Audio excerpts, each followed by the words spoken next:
Well, speaking of progress, wonder if Marty Nothstein can continue making progress in this class. He'll have a great opportunity here to do what not a lot of people have done this year, and that's beat Frank Manzo. Remember, they ran that final round that I talked about earlier in the day. There was a dead heat at Englishtown, and of course the parachute problem.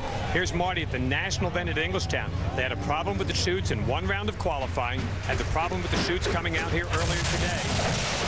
That is not a good way to end your day. And the smoke we saw coming out of that race car in the earlier round today was the parachutes burning. They got caught up underneath the race car. It wasn't an engine problem or oil or a mechanical thing, but they come back out, get sucked up under the race car. That is the parachutes on fire. That's the smoke you saw from those cars, from that car. Unbelievable. Frank Manzo, meanwhile, in the other lane, doing what Frank does. Winning championships, he's 13th. He's had a great year, a perfect scorecard.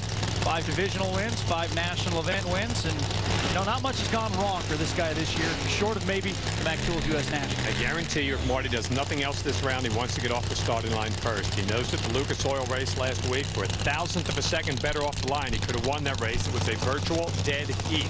So he's going to have to be very quick. Only the 4th time they've met in the national events, and Marty's actually got a win over Frank. That's something that not a lot of guys can say that they've done, especially in the last decade. In fact, it was Marty that ended Frank's big winning streak of a year ago. Happened at Atco, New Jersey. Can it happen here at ZMAX Dragway?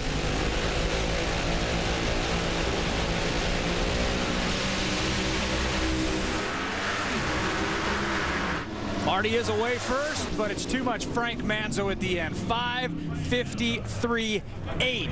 Now he's been 53.6, 53.9, and 53.8. And look up there.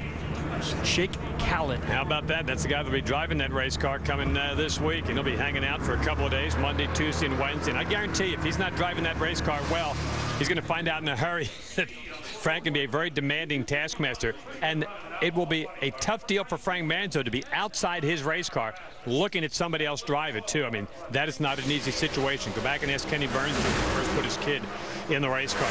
With a slight advantage out of the gate, but the better race car on the track by a tenth of a second. Frank Manzo goes 261 again, the big booming speed, and he's going to run against Mick Snyder in the finals. With Frank Manzo getting his car ready to get ready for another final, 53.8. I mean, Frank, this thing has been consistent all day long.